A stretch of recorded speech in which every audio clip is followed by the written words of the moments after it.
You were even taller generations later.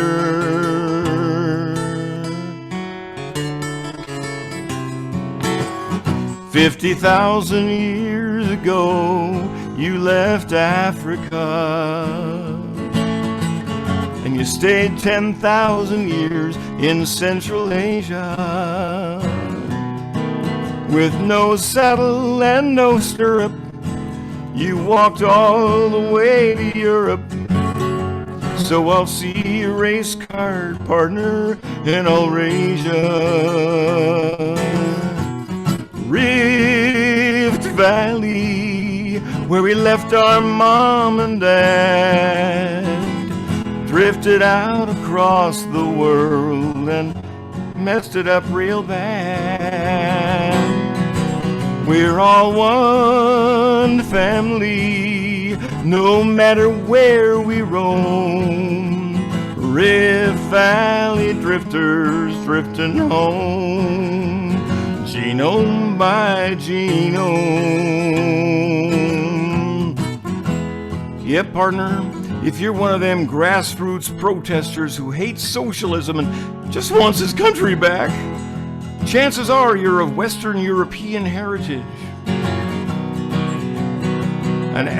A member of haplogroup R1b, perhaps, with ancient brothers and sisters in other haplogroups who populated Australia and China and crossed over from Siberia to Alaska to open a casino in Broken Bow, Oklahoma. And you can follow your tracks. Track yourself all the way back to the mitochondrial Eve, great 5,000 times great-grandmama of all 8+ billion of us. And if you do, partner, well, maybe then you'll stop acting like such a friggin' Neanderthal. Every Western boy and girl is descended from Mohammed. And the first real Americans were Russian, and then Indian. And Barack Obama's cousin is Dick Cheney. Well, now doesn't that make for an interesting town hall discussion? Rift Valley, where we left our mom and dad, drifted out across the world and messed it up real bad. We're all one dysfunctional family, no matter where we nomads roam. Rift Valley drifters drifting home, genome by genome. Take a look inside your genes, and partner, then ya will see we've all got a birth certificate from Kenya.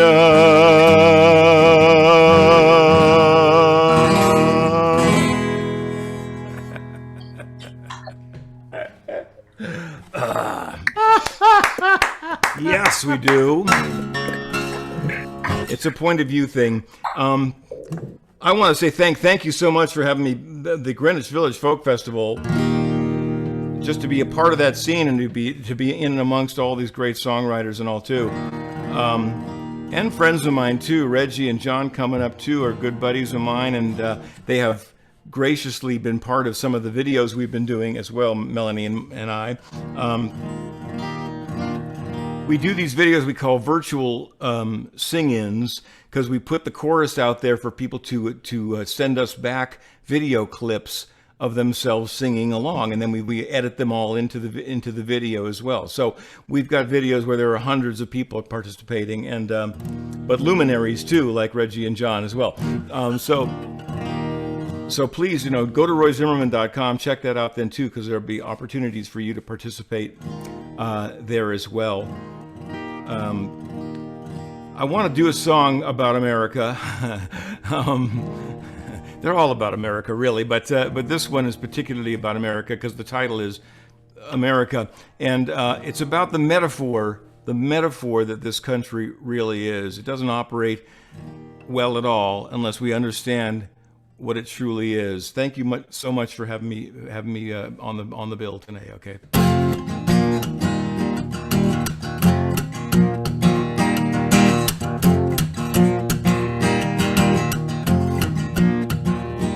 America is a 57 Chevy that veers to the left and lurches to the right.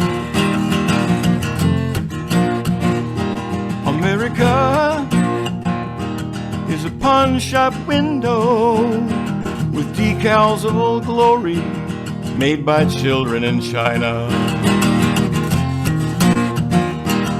America is that Norman Rockwell of the family on Thanksgiving hung on the wall of an Indian casino. America is the big group therapy session with one guy in the corner who will not shut up. God bless the firefighters. God bless the drugstore clerk, and God bless America. It just might work. Yeah, it just might work. America is a Japanese fiddler in Branson, Missouri, doing Louis Armstrong. America is a scholarly discussion of the socioeconomic implications of Ted Cruz's beer.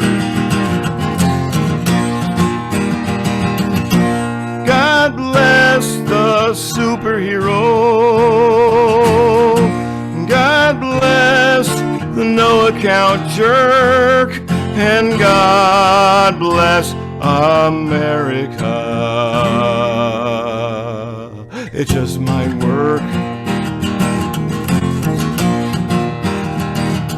What if a guy came up to you and said, I'm going to bring forth on this continent a new nation, conceived in liberty and dedicated to the proposition that all men are created equal? You'd probably say, right on, good luck with that. And what if he said, I'm going to form a more perfect union, establish justice, ensure domestic tranquility, provide for the common defense, promote the general welfare, and secure the blessings of liberty to ourselves and our posterity? You'd probably say, knock yourself out. And what if he said, ask not what your country can do for you, ask what you can do for your country? You'd probably say, I got a meeting. America is a conspiracy of genius in sweat-stained waistcoats and powdered wigs. America is a homeless Jesus being held at gunpoint by King James. America is a dream of freedom dreamed by everyone all over the world. God bless the normal people and the ones with every known quirk, and God bless America. It just might work. Yeah, it just might work. America, it just might work. Keep working. and it just might work.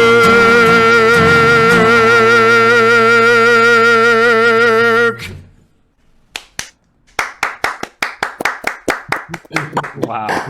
Thank you. Roy Zimmerman. Oh, thank you so much for that. You know, you you managed to make us smile through some of these crazy times we're going through. And, you know, you probably answered the question I was planning to ask you in that last song, but, you know, you've been touring for over 30 years. And it seems like every day there's something new and something stupider for you to write about. When you watch what our politicians and what our people are doing, does it get frustrating? Like, you know, come on, wake up. I've been singing about this for so long. You can't get frustrated, really, because the idea is not to change anybody's mind, right? The idea is to testify, I think, right? The idea is to say implicitly, here's what I think, don't you? What about that? You know, send it out there and let people start talking about it. So frustration is something we all share, of course. Right. But not in the songwriting, because we have such a great time writing these songs and articulating this point of view. Yeah, and you really give us perspective and things to think about, and that's what counts. So long may you wave. Thank you, Roy Zimmerman. Okay, I'll wave right now. Thank you so much, Roy Zimmerman. And thank you, Ron. There's going to be so much more songs for him to write, and well, let's hope we get some good ones out of that too, because we certainly could use some hope these days. Well, we're coming close to the end of our wonderful 4th of July edition of the Greenwich Village Folk Festival.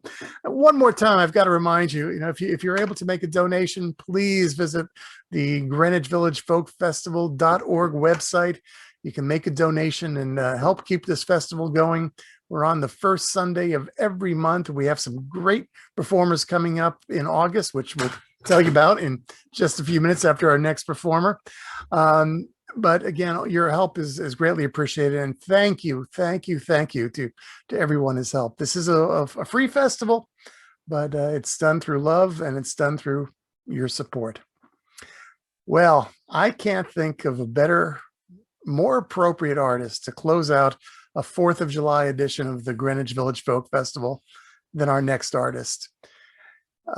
His songs have embodied our history, our stories, our hopes, our dreams of all the people of this great nation.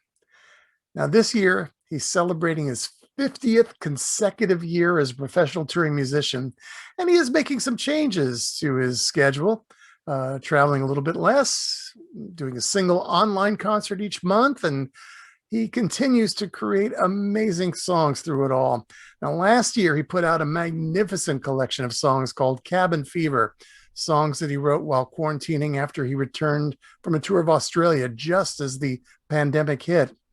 And since then, I understand he's written over or nearly 100 songs, and he's working on a new album that will hopefully be out soon. I can't wait because I want to play some new John McCutcheon songs on my radio shows. And tonight we get to be treated to another wonderful performance. Ladies and gentlemen, please welcome John McCutcheon. Hey, folks.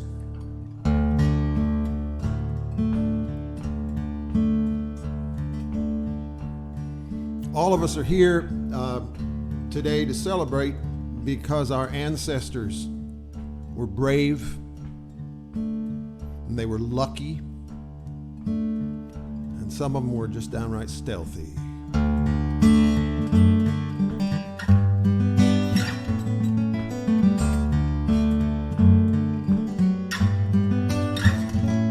I am an immigrant. I am a stranger in this place. Here but for the grace of God go I am an immigrant. I have left everything I own. To everything I've known I say goodbye. She said, give me your tire, don't you know I'm weary? When she said, give me your pour, she's talking to me. One of your huddled masses yearning to breathe free. And I never have lost sight of what this journey has been for. See how she lifts her lamp beside the golden door. I am an Irishman when the famine put us to the test. Way into the west like wild birds flying, we put our backs to the wheel. With a heart that always yearned for home, we have made this place our own and about died trying. She said, give me your tired, don't you know I'm weary? When she said, give me your poor, she's talking to me. One of your huddled masses yearning to breathe free. And never have lost sight of what this journey has been for. See how she lifts her lamp beside the golden door. I am Chinese. I have worked your mills, your yards, your mines, laid your railroad lines with my two good hands. And I am a Chicano. In your orchards and your fields, I have gathered in the yields for this hungry land. She said, give me your tired, don't you know I'm weary? When she said, give me your poor, she's talking to me. One of your huddled masses yearning to breathe free. And we never must lose sight of what this journey has been for. See how she lifts her lamp beside the golden door. And I am Nigerian, I am Iranian, a Jew, from Havana, from Kathmandu. I am your story, I am a long, long line, one you have forgotten that is true. I am everything you knew, I am your glory. She said, give me your tired, don't you know we're weary? When she said, give me your poor, she's talking to you and me. We are the huddled masses yearning to breathe free. And we never must lose sight of what this journey has been for, as we lift her lamp beside the golden door. There's room for you here, too. Your part goes. I am an immigrant. I am trying. I am an immigrant. I am, oh, I am an immigrant. I am once more, I am an immigrant. I am.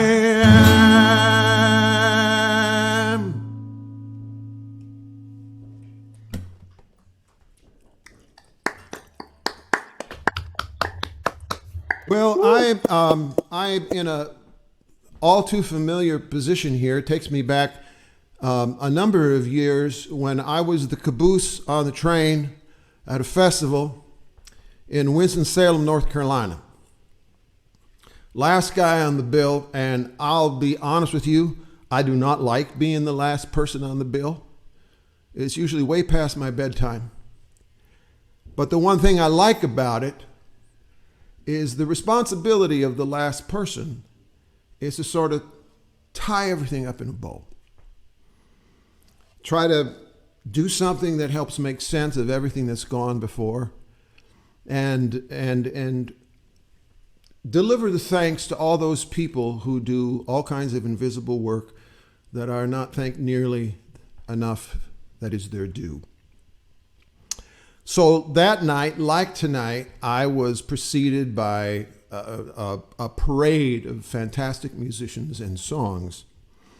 And as I stood on stage before my last song, I looked around and tried to remember everyone that needed to be thanked. The sound crew, the stage crew, all the volunteers, the people who park, the people who clean up after us, the people who announced it on the radio and put it in the alternative press and everything. And the one thing you don't want to do is inadvertently forget someone. And so I was making one last look around when I noticed that the stage had been built between two giant loblolly pines. And high above my head hung a huge American flag. And I said, and thank you to whoever shimmied all the way up there. Had to be at least two people. And put that flag up there. I sang my last song and people were starting to leave. Hopefully after I finished my last song. And I was packing up the car and these two firemen came up to me. And they said, we want to thank you for thanking us. We're the guys who put the flag up there. We brought the hook and ladder out to do it. And for thanking us, we want to give you something. And they handed me the flag. And I said, well, gosh, thank you. And I just have to ask, where in the world did you get such a large flag? And they said, it's an internment flag. It's the last thing the United States gives to a veteran. I took the flag home and I put it in my closet, not sure what I was to do with it, until I was heading out one day in 2003 to a demonstration against the Iraq War. And I picked up the flag and I took it out there, and it became my constant companion, and I always was able to cajole someone to hold up the other side. Because this is a country that is born of dissent. And it is one of the most patriotic things we can do, to stand and state our beliefs based on the kind of metaphor that Roy was talking about earlier.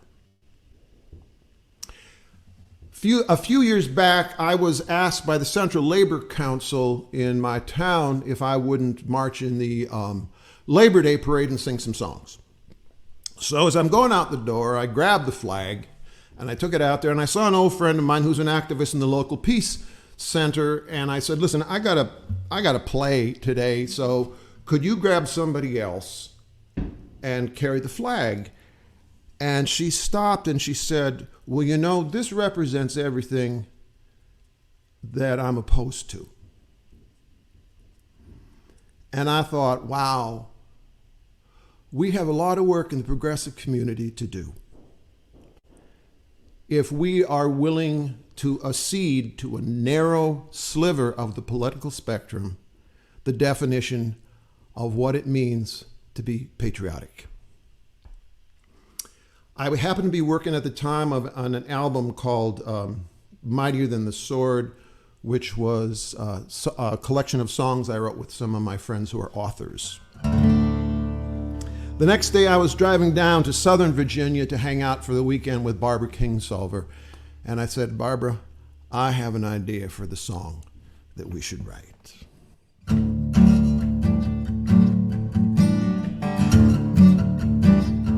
I can see it so clear. The very first time I'm at a game with my dad. I was 8, maybe 9. We all rose to our feet before the ball game could start. We took off our caps. We put our hands to our hearts. It was more than a banner. It was more than a song. I sang because I believed. I sang because I belonged. I sang for all those who dreamed, for all those who dared look to the heights, and our flag was still there.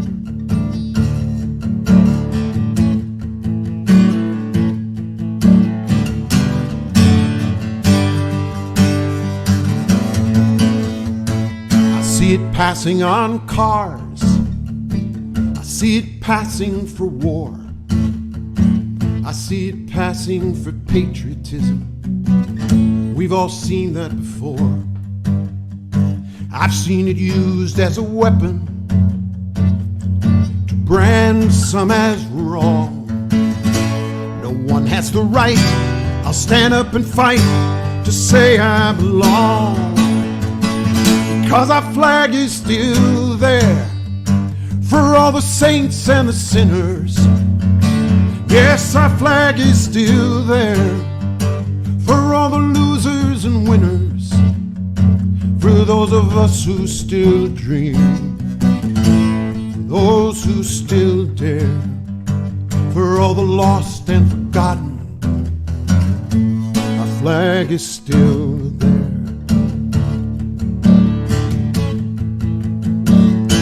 From Lawrence to Lexington, from Concord to Kent, in Seattle and Selma, we are born of dissent. And on this native ground, blessed by immigrant blood, in that river of freedom, we're all washed in the flood. Because our flag is still there for all the saints and the sinners. Yes, our flag is still there for all the losers and winners, for those of us who still dream, for those who still dare, all the lost and forgotten. Our flag is still there. Still there, though we might disagree. If you are brave in the land of the free, we have waited so long, we have traveled so far, we are woven together, we are spangled with stars. So as we take off our caps, as we all rise, put our hands to our hearts, as we lift up our eyes, we begin with a question. Oh, say, can you see? Stand and be strong, believe and belong, be brave and be free. Because our flag is still there for all the saints and the sinners. Yes, our flag is still there for all the losers and winners, for those of us who still dream, those of us who still dare, for everyone in this country, our flag is still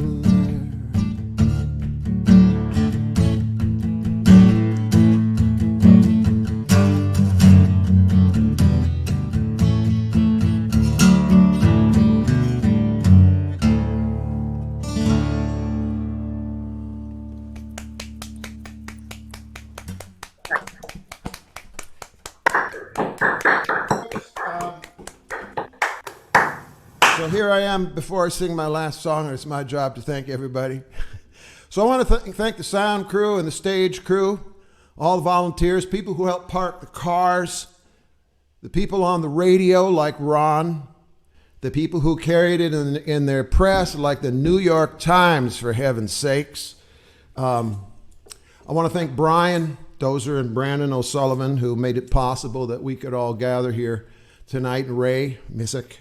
And of course, Rod McDonald, Christine Lavin, my old dear friend, and Ron, and all the amazing musicians who chose to give up their hot dogs and their ice cold beer. But maybe that's why some of the video was turned off, to be here with us tonight. A festival is really something that celebrates not only who we are, but also who we've been. My friend, the great native storyteller, Dovey Thomason, recently said, you know, John, one thing that we must remember is that we come from people. And we have honored those elders many times tonight. And I thought I would honor, oh, excuse me. just one last time here by playing the only instrument I played that was actually invented in America. As you can see, I live in a toy store.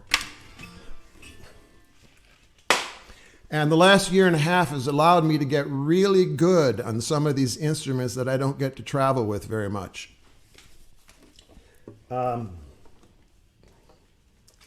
But back in 2005, when it was still in New York City, I spent a lot of time at the Woody Guthrie archives. And I was searching for songs that Woody had, maybe not written a melody for, had not done, edited down his 70-verse stream of conscious ramblings. Those of you who have been in the archive know exactly what I'm talking about, though it is now in Tulsa.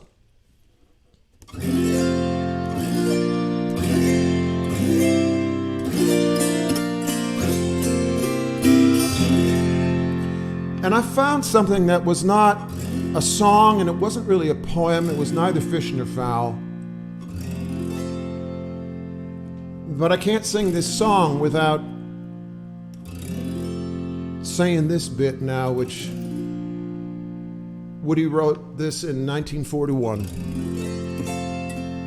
And he said, "This is our country here as far as you can see. No matter which way you walk, no matter what spot of it you stand on. And you'll hear whole gangs of travelers and settlers arguing about her. What she is, how she come to be, what you're supposed to do with her. And you'll hear some argue at you that she is so beautiful that you're supposed to spend your life just feeling her pretty parts, sucking in her sweetest breezes, and looking at her brightest colored scenes. And I would say that that gang has the wrong notion. And there are some bunches that will tell you she is all ugly and dirty, that there is nothing good, nothing free, nothing clean about her. She is all slums and shacks and rotten filth and bad odors of bitter flavors. Well, this herd is big, and I've heard them loud. And I've heard them often. And I've come to think they's just as wrong as the first outfit. Because this is our country here. No matter what spot of it you stand on, no matter which way you walk. And when you have crossed it as many times as I have, you will see as many good things about her as bad. And I have looked into a million of her faces and eyes, and I've said to myself, there is a look here that is good. If I could just look past the worry and the want and the debt and the doubt and the hard times.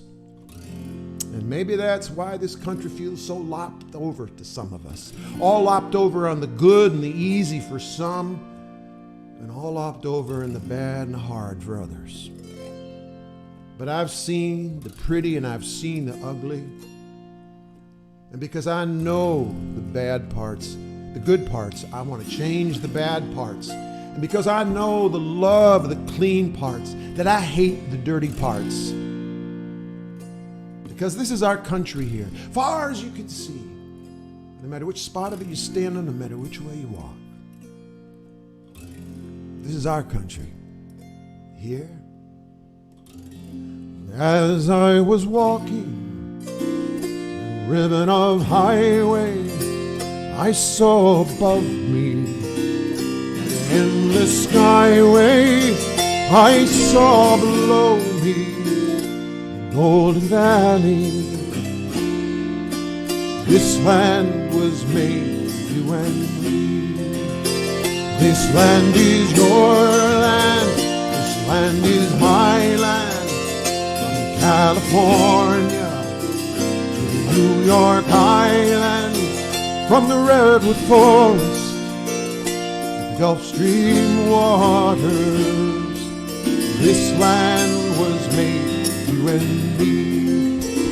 Oh, the sun came shining as I was strolling, and the wheat fields waving, and the dust clouds rolling. As the fog was lifting, a voice was chanting, this land was made for you and me. This land is your land. This land is my land. From California to New York Island, from the redwood forest to the Gulf Stream waters. This land was made for you and me. After Pete died in 2014, I went through the file of many letters that he wrote to me, and those of you who ever wrote to Pete know that you're going to get an answer back. In the mid-'80s, he sent me a collection of new verses to this song that he collected around the country, and one was from Floyd Red Cloud Westerman. This land is your land, it was my land. Before we sold you Manhattan Island, you put our nation on the reservation. This land was stolen by you from me. And of course, there are the verses that Woody wrote that never made the cut into our elementary school songbooks. And you've heard those. But also in this letter with Pete, a verse that Pete wrote himself. Never recorded, never heard him sing it. But I think it's one of the best. A good one to take us home. We've come a long way here. We've got a long way to go yet. We've got things to learn here. We've got seas to sow yet. So many brothers and sisters.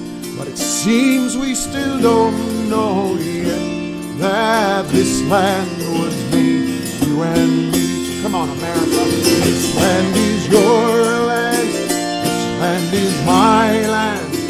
From California to the New York Island, from the redwood forest to the Gulf Stream waters.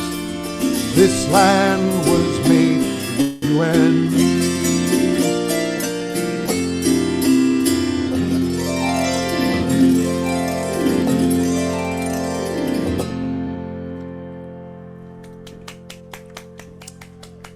Thank you. Happy 4th.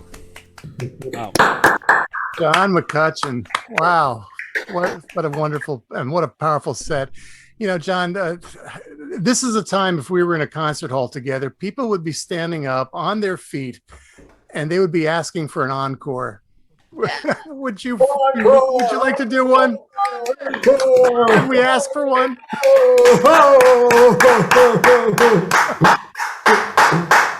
Yeah. Well, I'll have to admit, it's been a year and a half since I've given an encore. It's about time we start again.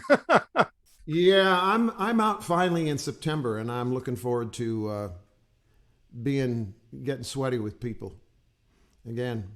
Though I have to admit, it's been amazing. I haven't been home this much since I was in high school.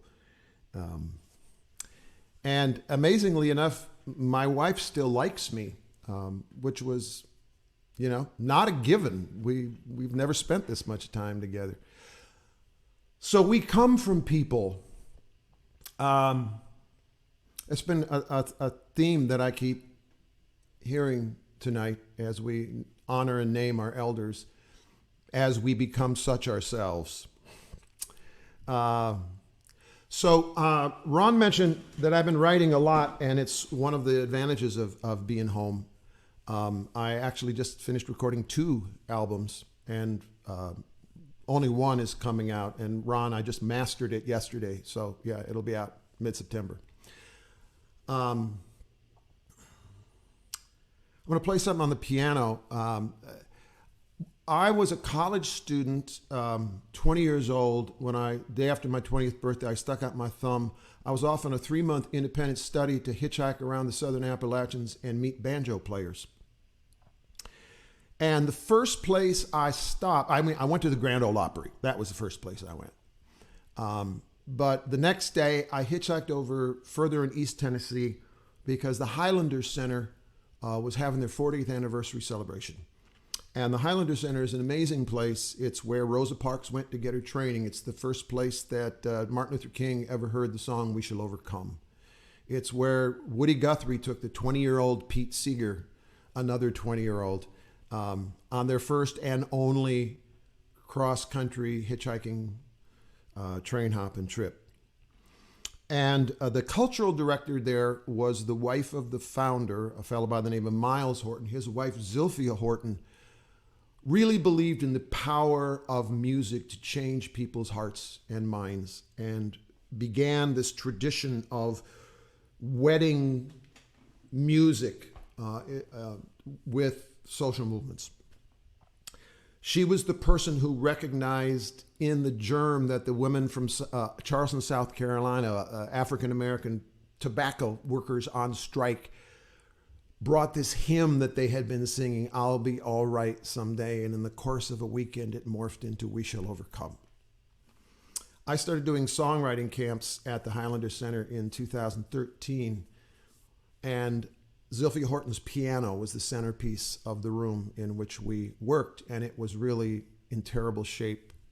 And so during the pandemic, all the alumni, several hundred people who had gone to my songwriting camps, raised the money, and we rebuilt Zilphia Horton's piano. And so for its installation back at Highlander, with absolutely nobody but myself and Candy Carawan in attendance, we brought the piano back, and I wrote this song for the installation, and it's the closing song on my new album. It's called Zilphia's Piano.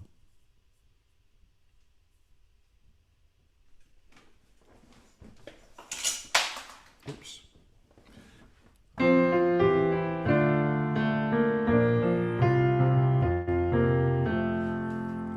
Zilphia's piano, today we celebrate. Built in Cincinnati back in 1928. Had to wait a little while till it found home. The journey it would finally take, never could have known.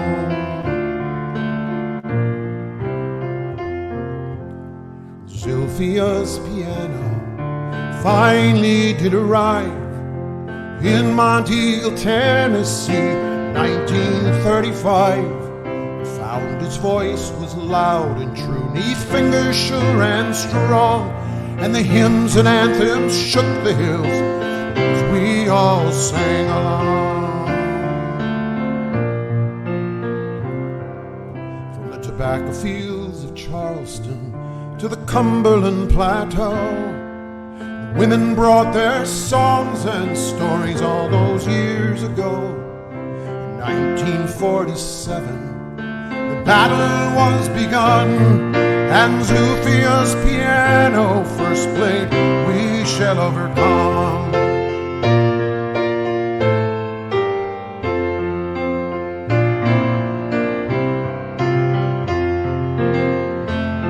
She knew the courage locked inside, role that music played, and a new world waiting to be born if we are not afraid.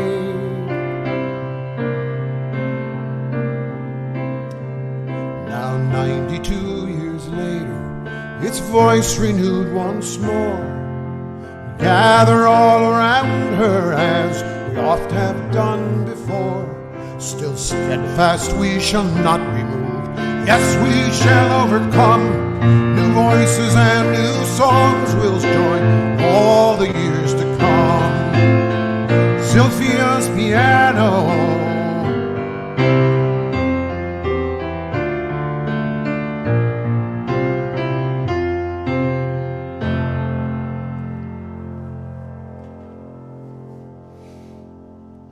Thanks a lot. Happy 4th. Thank you, John McCutcheon. Oh, I can't wait for the new album. It's called Bucket List. It's coming out in September. And I understand that on Saturday, July 17th, John will be doing an online album debut 2 months in advance. So check it out, John's website, folkmusic.com. Looking forward to this, John. Me too. Thanks. Thank you. Well, what a night it's been. Christine Lavin, are you still there? Yeah, yeah. I'm here. Wasn't this amazing? Oh my God, John McCutcheon. I've seen him perform so many times. I've never seen him rise to this level of greatness. Yeah. And to finish with that song where his students donated money to restore the piano, that's just, it's thrilling. And to start off with Zoe Mulford, is she still here? Because it's like 3 o'clock in the morning or 3. No, I think she left us. She said she was going to watch the rest on the archive. Oh, but everyone just did a beautiful job. And it's, you know, we didn't talk to anybody about what they were going to do. We didn't know right until the show. So it's pretty spectacular. Oh, it really was. Well, let's thank everyone. Zoe Mulford, Tina Ross, Dave Fry, the Quayle Harbor Family Band, Diana Jones, Bev Grant, Ron McKinnon and Jerry Burnham, Reggie Harris, Roy Zimmerman, and John McCutcheon. What a great evening this has been at the Greenwich Village Folk Festival. And we should also thank everybody from the festival. This wouldn't be possible without the hard work of Rod MacDonald, who is somewhere in the woods in Georgia tonight, couldn't be with us, but he's here in spirit, I'm sure. Also, Ray Mysick and Andrea Klowski and Jerry Kornbluth, and of course, Brandon O'Sullivan and Brian Dozer, who not only handled the sound, but the video, the switching of all this wonderful video. It's just an incredible job. So thank you all so much. And I can't wait till next month. Yeah. Deirdre Flint's going to be in the show. Yeah. Never does anything online, but we got her. Oh, that's wonderful. Yeah. Also, she's brilliant. Yeah. Do you have the list of who else is going to be here next month? Oh, I have it here somewhere. Oh, actually, I've got it. I found it. If you want, I'll read it. Let's see. We were going to have Lil Anel. She's fantastic. She was here a few months ago and it was just outstanding. And I'm so glad she's back. Brooks Williams, the Mad Agnes Trio, they're back. That's going to be fun. Buskin and Bateau together. Oh. Thinking Man's Rock and Roll Band, the best. Absolutely. Peter Galway. And Joe Jensen, as you mentioned, Deirdre Flint. Yeah. What a lineup. Well, that'll take place on August 1st. And we hope everybody out there will be able to join us. And again, we want to thank everybody who's donated tonight. And, you know, this is a free concert. It's a gift to the community. But folks like you out there listening and watching, you make it possible. And you also help all these wonderful artists. And you can make a donation by going to greenwichvillagefolkfestival.org. And I found out tonight, after all these months, there's a shortcut, GVFF.net. Oh. Who knew? I didn't. I want to give a shout out to Alan and Eileen Pepper. Oh, Alan, yes. Bottom Line for 30 years. And Alan and Eileen listen religiously to the Greenwich Village Folk Festival every month. So hi, you guys. And also send a shout out to Roy Zimmerman, who played the Bottom Line with the Foreman many, many years ago. Yeah, and they both also listen to my radio show on FDU every Sunday. I always get a nice note from Eileen and making wonderful requests. I thank her for that. And by the way, for getting back to the donations, you can also, if you do it the old-fashioned way, send in a check. You can mail it to the GVFF, that's Greenwich Village Folk Festival, Post Office Box 234, Jeffersonville, New York, the zip code 12748. And the money gets split among the musicians, and it's really, you're giving us grocery money. So it's really a great thing that you're supporting this. Absolutely. It's been a real tough month, 15, it's even longer than that, I think, since this pandemic started, but it's good to see people back on the road. I know, Chris, you're going back on the road. You've got a few shows lined up. The 24th, I'm going to be up at the Town Crier with Vance Gilbert. Oh, nice. I'm looking at some new stuff. Why do I write these songs with so many words? And you've got a show in Fair Lawn, New Jersey, a place I'm familiar with, the Hurdy-Gurdy Folk Music Club, September 11th. Yeah. And then September 26th, I'll be at the Birdland Theater in New York City. Oh, it's wonderful. It's good to see everybody back on the road. We're coming back, people. people. This is Well, we're coming back, but we're also sticking around with the Greenwich Village Folk Festival. So we'll be back next month, Sunday, August the 1st at 7 p.m. Eastern time. And we hope everybody will be with us. Chris, anything else you'd like to say goodbye to everybody? I just want to thank everyone. And I got to say, I was so blown away by Ron McKinnon's singing. Yeah. You know, you can imagine Ron made her first record in the 1960s, and people were just salivating, that wanting to push her career. And she kind of walked away from the business for a few decades. But when you hear her sing like she did tonight, it's like, wow. Oh, it was just, she sounds as good as ever. It's just terrific. Your 50th wedding anniversary. Oh, that's amazing. Well, I guess it's time for us to say goodnight. Chris, I look forward to seeing you next month. You stay safe, stay well, and everybody out there, thanks for watching us tonight. And we'll see you August 1st, the Greenwich Village Folk Festival. Night, everybody.